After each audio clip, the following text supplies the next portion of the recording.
Good morning to all of you. మనం previous class కొన్ని problems ఇచ్చాం. మనం కాంప్లెక్స్ నెంబర్స్ మీద purely real part is one అనేసి, purely real part is one అనేసి ఒక ప్రాబ్లం ఇచ్చాం. ప్రాబ్లమ్స్ చేస్తారని అనుకుంటున్నాను.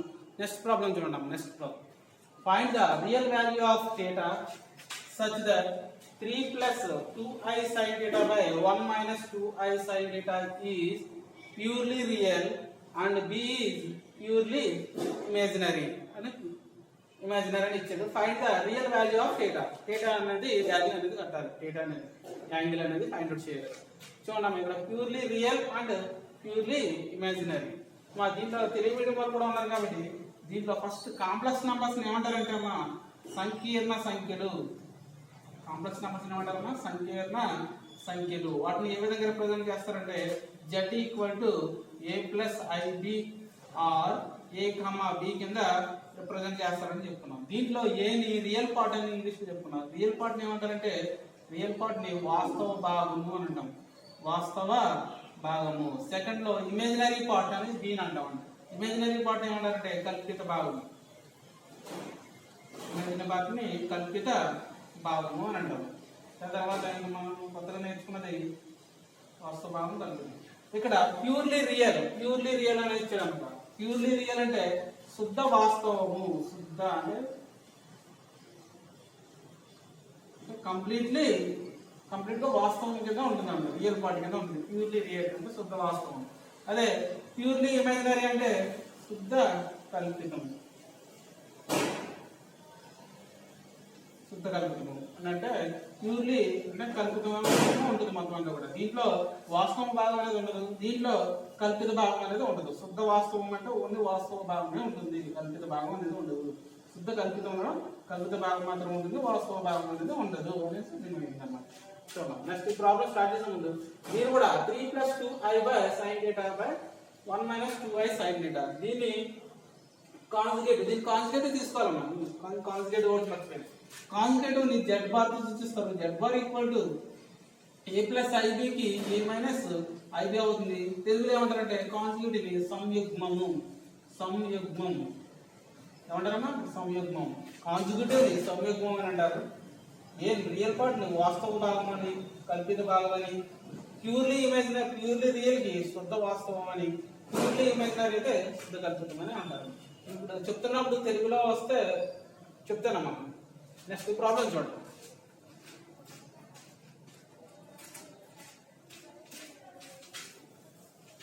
ఫస్ట్ సొల్యూషన్ లో ఏమి ఇచ్చారమ్మా given 3 plus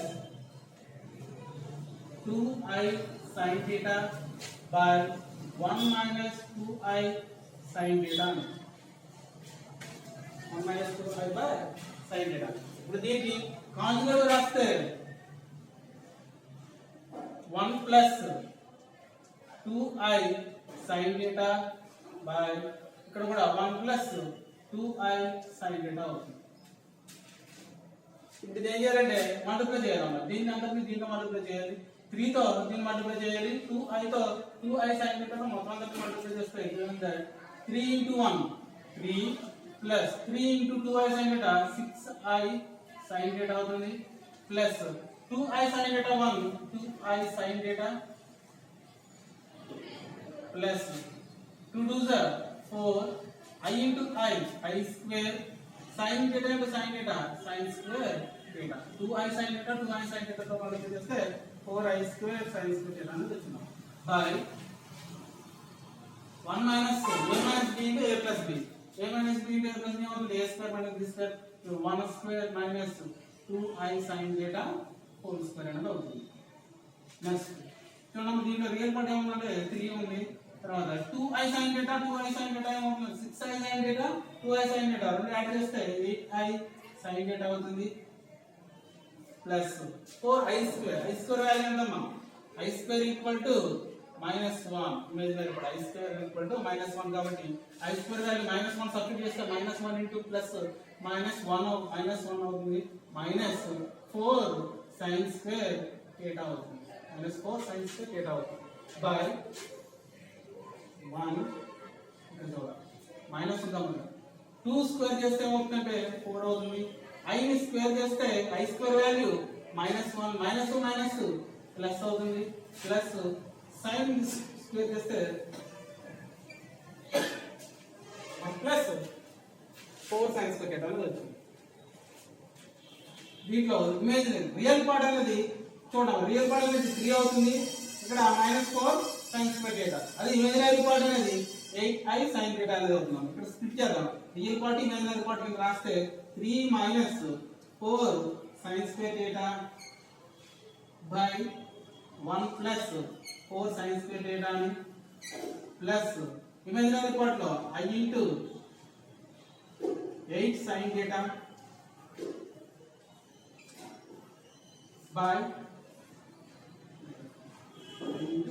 8 sin θ by 1 plus 4 అర్థమైందమ్మా. రియల్ పార్ట్ ఒకవేళ రాస్తే ఇమేజినరీ పార్ట్ స్ప్లిట్ చేస్తాం, విడదీస్తాం. ఇక్కడ రియల్ పార్ట్ అనేది ఇది అయింది, ఇమేజినరీ పార్ట్ అనేది ఇది.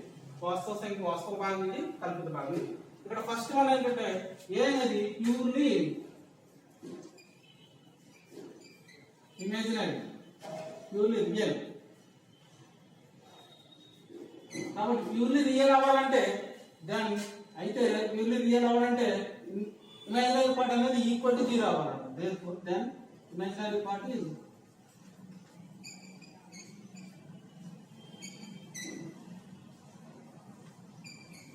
imaginary part is 0. Imaginary part is 0. దీంట్లో imaginary part ఏంటంటే 8 sin θ బై imaginary part ఏంటంటే 8 sin θ by 1 plus 4 sin square θ equal to ఏం చేయాలమ్మా 0 చేయాలి. కింద నంబర్ కూడా డినామినేటర్ అవుతుంది. ఈక్వల్ ఆఫ్ పంపిస్తే 0 తో మల్టిప్లై చేస్తే అది కూడా 0 అవుతుంది. అంటే 8 sin θ ఈక్వల్ టు 0 అవుతుంది. Then sin θ equal to 0 by 8 అయినా 0 అవుతుంది. sin θ equal to 0. మనం ఇంటర్మీడియట్ లో ఫస్ట్ ఇయర్ లో మనం నేర్చుకున్నాం జనరల్ సొల్యూషన్స్ అనేది నేర్చుకున్నాం. జనరల్ సొల్యూషన్ లో sin θ ఈక్వల్ టు 0 అయితే sin θ equal to alpha, sin alpha అయితే జనరల్ సొల్యూషన్ అంటే మనం n pi plus or minus alpha అనేసి n pi plus or minus alpha అని. అదే cos θ equal to cos alpha అయితే then 2n pi plus or minus alpha అని నేర్చుకున్నాం లేదమ్మా. sin θ ఈక్వల్ టు ఇది, cos θ ఈక్వల్ టు ఇది. తర్వాత tan θ వచ్చేసరికి n పై అని నేర్చుకున్నాం, n పై ఆల్ఫా. దీంట్లో sin θ equal to sin alpha అయితే n pi plus or minus alpha అని అవుతుంది. దీంట్లో sin θ ఈక్వల్ టు 0 కాబట్టి దెన్ జనరల్ సొల్యూషన్ ఏమవుతుందంటే sin θ 0 ని sin 0 డిగ్రీస్ అంటే θ equal to 0, θ equal to 0. therefore general solution ఏమవుతుందంటే θ equal to n pi plus or minus alpha, alpha plus 0 పెడతాం అప్పుడు n పై మిగులుతుంది. n is belongs to z, n is belongs to z. z అంటే integers, z అనేది integer. θ equal to n. ఇక్కడ find the real value of θ ఎక్కడ ఉందంటే real value θ equal to n pi అనేది అవుతుంది. ఓకే, నెక్స్ట్ ఇది first purely real కాబట్టి imaginary part అనేది 0 చేస్తే ఈ వాల్యూ వచ్చింది. నెక్స్ట్ బి అనే కండిషన్ లో ప్యూర్లీ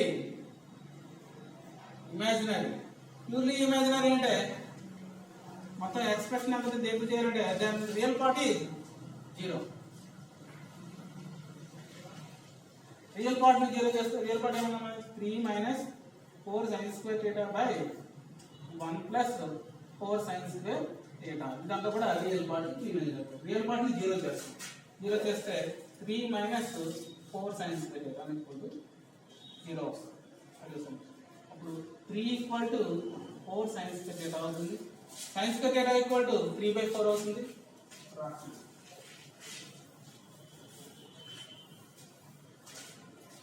3 ఈక్వల్ 4 sin స్క్వేర్ θ అంటే therefore sin square θ equal to 3/4 అవుతుంది. స్క్వేర్ ని ఈక్వల్ అవుట్ పంపిస్తే రూట్ అవుతుంది, √3/4. √3/4 అంటే √3/2. therefore sin θ equal to √3/2. √3/2 ఎప్పుడు అవుతుంది sin 60 degrees. జనరల్ సొల్యూషన్ ఏమవుతుంది therefore θ equal to n pi plus or minus n plus plus 60 degrees అవుతుంది. Then n belongs to z. ఇది జనరల్ సొల్యూషన్. ఇక్కడ n5 ప్లస్ r 60 డిగ్రీ దగ్గర real value అనేది real value of θ ఉంటుంది. ఇక్కడ θ equal to n5 దగ్గర real value of θ అనేది ఉంటుంది. చూద్దాం, నోట్ చేస్తాం.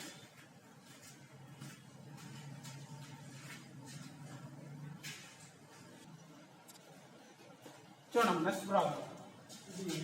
If z equal to 2 minus 3i, then show that z square minus 4z plus 13 equal to 0. మీరు చేయాలంటే z equal to 2 minus 3i అని ఇచ్చాడు. ఇది ప్రూవ్ చేయాలంటే z square minus 4z plus 13 అని తీసుకుని ఈక్వల్ టు 0 అని ప్రూవ్ చేయాలన్నమాట. ఇది z వాల్యూ ఏంటంటే 2 minus 3i అనే దీంట్లో సబ్స్టిట్యూట్ చేస్తే a minus b whole square రూపంలో ఉంటుంది. మైనస్ 4 into z అంటే 2 minus 3 అని సబ్స్టిట్యూట్ చేస్తే ప్లస్ 13 చేస్తే ఈక్వల్ టు 0 వస్తుంది. అదొక రకంగా చేయొచ్చు, ఇది వేరే రకంగా చేద్దాం. చూడండి, given z equal to 2 minus 3 అని ఇచ్చాడు. ఇప్పుడు 2 అని చూస్తారా, 2 ని ఈక్వల్ అవలో పంపిస్తే z minus 2 equal to minus 3i అవుతుంది. మైనస్ 3i అవుతుంది. దీన్ని స్క్వేరింగ్ అని బోల్సర్ చేసాం. స్క్వేరింగ్ అని బోల్సర్ చేస్తే z minus 2 whole square that equal to minus 3i whole square అవుతుంది. z minus 2 whole square a minus b whole square చేస్తే z square minus 2ab 2 into z into 2 plus 2 square that equal to minus 2 square చేస్తే plus అవుతుంది. 3 square చేస్తే 9 అవుతుంది. మళ్ళీ i square చేస్తే i square అవుతుంది. 9i square z square minus 2 z 4z plus 2 square అంటే 4 9 into i square value minus 1 that equal to minus 9 అవుతుంది. Minus 9 equal అందరూ పంపిస్తే ప్లస్ 9 అవుతుంది. z minus 4z plus 4 plus 9 equal to 0, z square minus 4z plus 13 equal to 0. Z square minus 4z plus 13 equal to 0. 2 ని equal of తీసుకొని square ని post చేస్తే మనకి ఇది వస్తుంది. z square minus 4z plus 13 equal to 0. అలా కాకుండా మీరు LHS తీసుకొని z minus 2i ని దీంట్లో సబ్స్టిట్యూట్ చేస్తే RHS అనేది ఈక్వల్ టు 0 అవుతుంది. అలా అయినా చేయొచ్చు. నోట్ చేసుకోండి.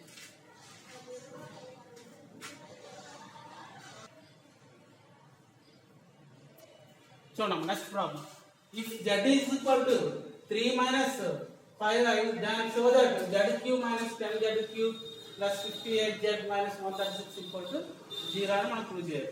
ప్రూవ్ చేయాలంటే z equal to 3 minus 5i ని దీంట్లో డైరెక్ట్ సబ్స్టిట్యూట్ చేస్తే మీకు LHS తీసుకొని చేస్తుంటే ఈక్వల్ టు 0 చేయొచ్చు. అలా కాకుండా వేరే వేరే రూపంలో చేయొచ్చు. చూడండి z అలా చేస్తే solution given z equal to 3 minus 5i 3 minus 5i దీని ఏం చేస్తారంటే 3 ని ఈక్వల్ అవడం పంపించారు. z minus 3 equal to minus 5i అవుతుంది. దీన్ని స్క్వేరింగ్ ఆన్ బోత్ సైడ్స్ చేయండి. స్క్వేరింగ్ ఆన్ బోత్ సైడ్స్ చేస్తే z minus 3 whole square equal to minus 5i whole square అవుతుంది. z minus 3 హోల్ స్క్వేర్ రాస్తే z square minus 2 3 6 into z 6z plus b square అంటే 9 a square minus 2ab plus b square direct apply చేయాలి. మనం ఒకసారి explain చేయాలి. చూడండి minus square చేస్తే plus అవుతుంది. 5 స్క్వేర్ చేస్తే 25 into మళ్ళీ i స్క్వేర్ ని i స్క్వేర్ ని రాయాలి. z square minus 6z plus 9 25 into i square value ఎంత మైనస్ 1 మైనస్ 25 ఈక్వల్ ఆఫ్ తీసుకుంటే plus 25 that equal to 0. Z square minus 6z plus 34 equal to 0. ఇది వచ్చింది. మనం ప్రూవ్ చేయవలసింది ఏంటంటే z cube minus 10z square plus 15z minus 1 equal to 0 అని prove చేయాలి. Prove చేయడం కోసం చూడండి. therefore z cube minus 10z square plus 58z minus 136 దీన్ని ఎలా రాస్తారంటే 136. ఇక్కడ 58 అని చూసారమ్మా. 58 ని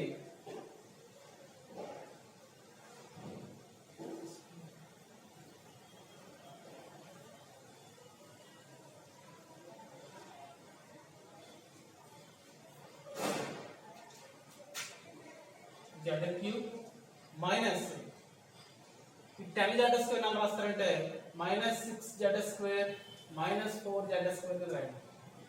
-6z square -4z square plus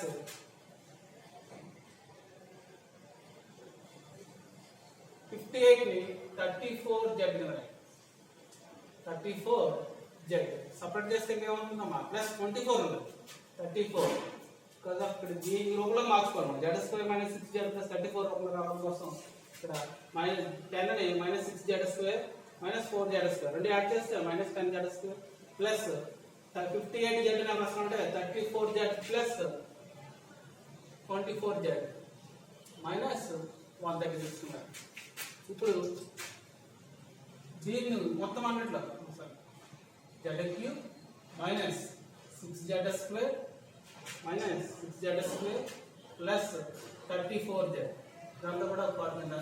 తర్వాత రిమైనింగ్ పార్ట్ ఏమన్నా -4z square plus 24z minus 136. మనం కొత్తగా ఏం చేస్తుందే లేదు. -10 ని -6 -4 కింద రాసుకున్నాం. 58z ని 34 ప్లస్ 24 కింద రాసుకున్నాం. 34 ప్లస్ 24. దీంట్లో z అనేది కామన్. z అనేది కామన్ తీస్తే z స్క్వేర్ -6z ప్లస్ 34 అవుతుంది. ఇక్కడ 4 ఉంది. -4 అనేది కామన్. దీంట్లో 4 ఉంది, దీంట్లో కూడా 4 ఉంది, దీంట్లో కూడా 4. -4 అనేది కామన్ ఇస్తే -4 ఇంటూ z స్క్వేర్ మైనస్ తీసాం కాబట్టి ఇది మైనస్ అవుతుంది. 24 లో 6 ఎంత అయిపోతుంది 6. 4 అనేది 6 టైమ్స్ పోతుంది 6z మైనస్ కామన్ తీసాం కాబట్టి ప్లస్ 136 4 లో ఎంత అయిపోతుంది అంటే 34. z into z square -6z plus 34 value ఎంతమ్మా 0 minus 4 into z square -6z plus 34 value 0. ఇదంతా ఈక్వల్ టు 0. ఏమని తీసుకున్నాం ఇదే తీసుకుంటే ఈక్వల్ టు 0 అని ప్రూవ్ చేస్తాం కాబట్టి z cube minus 10z square plus 58z minus 136 equal to 0. ఇది ప్రాబ్లం. మీరు z ఈక్వల్ టు 3 - 5 వాల్యూ చేసి నా వస్తుంది, కానీ ఇంకా చాలా లెందీగా వస్తుంది అనమాట. అలా చేసుకుంటే అది చాలా ఈజీగా ఉంటుంది. ఇక్కడ -10 అని -6 -4 కింద రాసాం. 58 ని 34 ప్లస్ 24 కింద. ఇది అబ్జర్వ్ చేస్తే మీకు తెలిస్తే ఈజీగా చేయొచ్చు. ఓకేనా. నెక్స్ట్ మనకి amplitude form, mod amplitude form.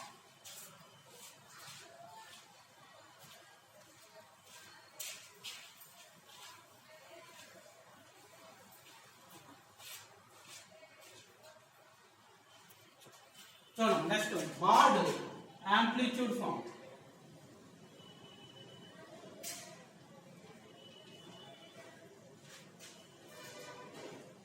Or polar form కూడా అంటారు. Mod amplitude form or polar form ఎలా అంటే z equal to x plus i y అనే కాంప్లెక్స్ నెంబర్ ని ఏ విధంగా రాస్తారంటే z equal to x plus i y equal to r into cos theta plus i sin theta ఇలా రాయగలిగితే r into cos theta plus i sin theta కింద రాయగలిగితే mod amplitude form or polar form అని అంటాం. దీన్ని పోలార్ ఫామ్ అని అంటాం. r into cos theta plus i sin theta కింద రాస్తారు. దీన్ని x ప్లస్ i y ని ఈ విధంగా రాస్తారు. దీన్ని ఈక్వల్ చేయండి. x ప్లస్ లో x ఈక్వల్ టు ఏమవుతుందంటే r cos theta అవుతుంది. ఇమాజినరీ పార్ట్ ని ఈక్వల్ చేస్తే y is equal to r sin theta అవుతుంది. దీని నుంచి cos theta equal to x by r అని రాయొచ్చు. Here sin theta equal to దీన్ని y బై r కింద రాస్తాం. దీంట్లో r అంటే ఏంటంటే మాడ్యులస్ అమ్మ. Modulus of z equal to మనం ప్రూవ్ చేస్తాం root over x square plus y square అని. Root over x square plus y square ఇది మాడ్యులస్ అమ్మ. r equal to root over x square plus y square అని అంటారు. తెలుగు మీడియంలో mode amplitude form ఏమంటారంటే మాప ఆయామ మాప ఆయామ రూపము అని అంటారు. మాప ఆయామ రూపము అని అంటారు. లేదా పోలార్ ఫామ్ అంటే ధ్రువ రూపం. ధ్రువ రూపం ఇది ధ్రువ రూపంలో రాయాలంటే r into cos theta plus i sin θ అని, లేదా మాప ఆయామ రూపం అన్న r into cos theta plus i sin θ అని అంటారు. దీంట్లో r ని మాడ్యులస్ అని అంటారు. మాడ్యులస్ అని ఇంగ్లీష్ అంటారు. దీంట్లో తెలుగు ఏమంటారంటే r ని మాపను, మాపము. r అంటే మాపము. r equal to root over x square plus y square. చాలా చాలా ఇంపార్టెంట్ అయిన కాన్సెప్ట్ అన్నమాట అంతా కూడా. మాప ఆయామ రూపం నుంచి దీని నుంచి 2 మార్క్స్ ప్రతి ఎగ్జామ్ లోనే ఉంటుంది. ఈ రూపంలో రాయడం. దీని మీద నెక్స్ట్ ప్రాబ్లమ్స్ చేద్దాం మనం. నోట్స్ కూడా ఉంటుంది. దీని మీద నోట్స్ కూడా ఇద్దాం. నెక్స్ట్ క్లాస్ చూద్దాం.